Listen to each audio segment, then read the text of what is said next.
So, what's up mga ka-chill, no? So, what's up mga katropa nating bikers dito sa Qatar, especially sa may-ari nito, no? Hindi na natin napaalam. So, salamat sa may-ari nito. Magandang buhay sa ating lahat. So, mga ka-chill, tara, simple bike check at bike review tayo. So, basic lang ha, basic. Gawa nang hindi tayo ganun kagaling o karunong pagdating sa review ha. So, tara, samahan nyo ako, bike check review natin itong Twitter Smile. Yan, Twitter Smile. So, shout out sa may-ari. Tara, bike check, bike review tayo. So, unahin na natin ulit dito sa stem, no? Stem niya nasa 80mm alloy. Bali itong spacer niya carbon.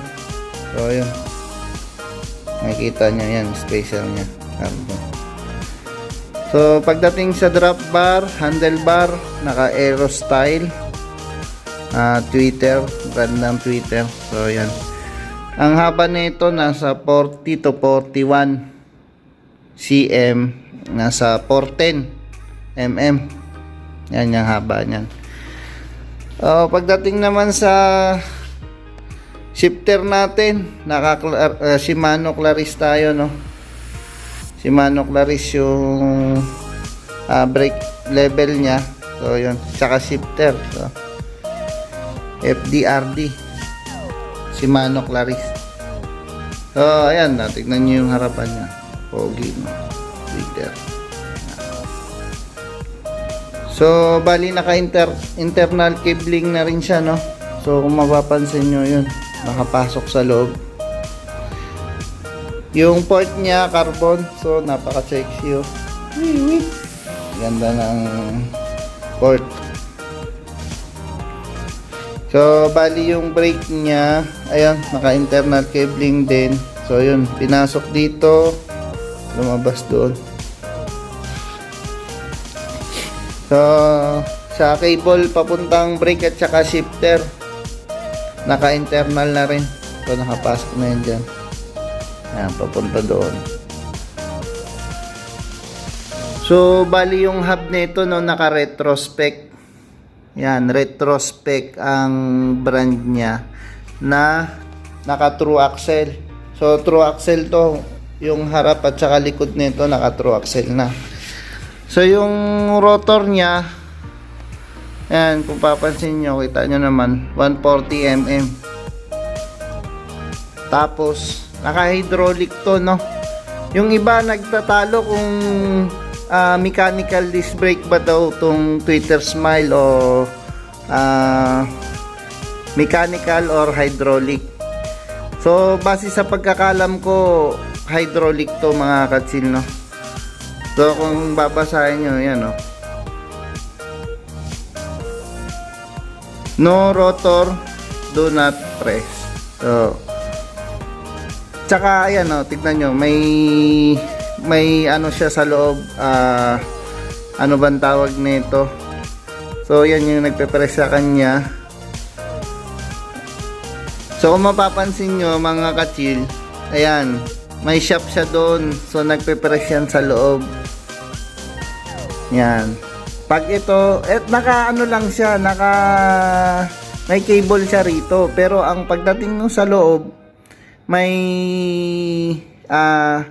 mineral oil siya dyan, or tinatawag na hydraulic oil. Yan. So para sa brake. Yan.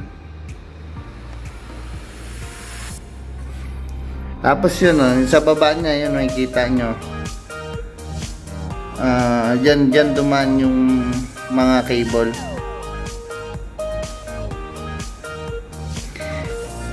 Frame size, 500 mm. So, mula sa BB hanggang dun sa taas, 500 mm. So, pagdating din dito, papunta doon, 500 din yan. So 500 mm or 50 cm. So full aluminum carbon pod. Twitter smile. So yun, Twitter smile.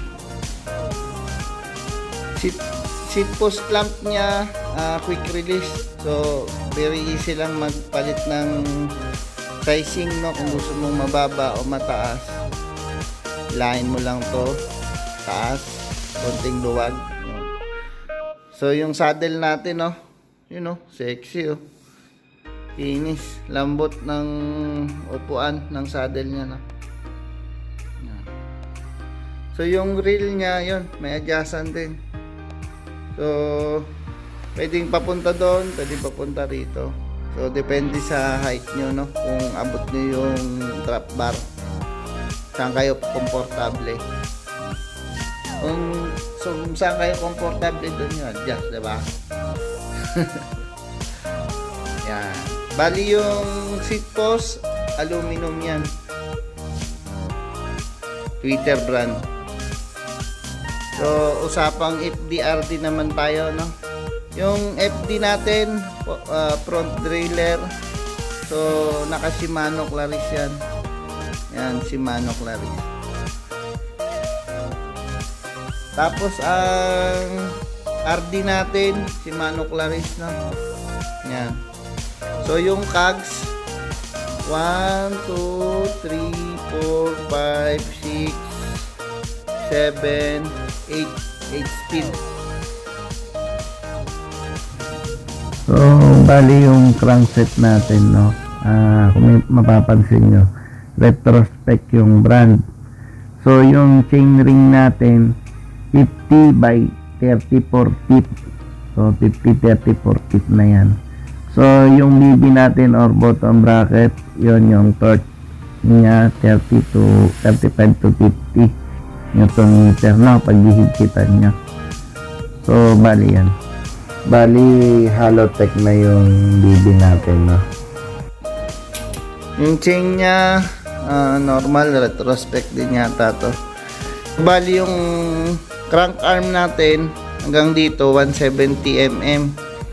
Pedal normal lang. Tignan nyo naman, nakatunog, mayaman yan. Oh, medyo mayaman yung may-ari nito. So wheel set, retrospect. Yan, retrospect na R30. Yung series niya aluminum. Yung rim niya, no, aluminum yan. Tapos 700 by 28C. So bali yung spoke niya 24 spoke. Ayan.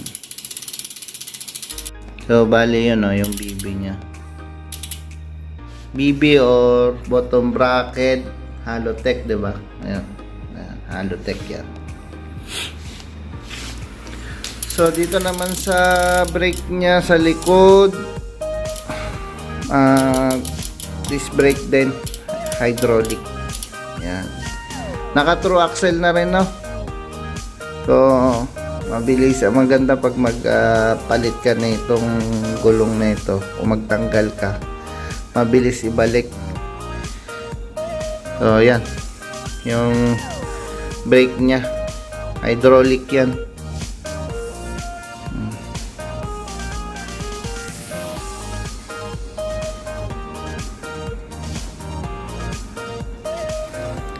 So, pagdating sa shifting naman, no, ang lambot niyang mag-shift. So, ayan. Sa braking system, ayos naman. Pero, may mga naririnig ako nagko-complain about sa braking system, no. Yung iba, medyo, hindi daw ganun kalakas kumapit yung braking system niya. So, but anyway, pagdating naman sa base sa aking pagsusuri, okay naman tong bike na to, no. Tsaka medyo budget bike na siya pagdating dito sa Qatar. So tignan nyo naman, tunog mayaman. So dinig na dinig ka niyan pagka nasa likuran ka. Okay, nang bahalang mamusga.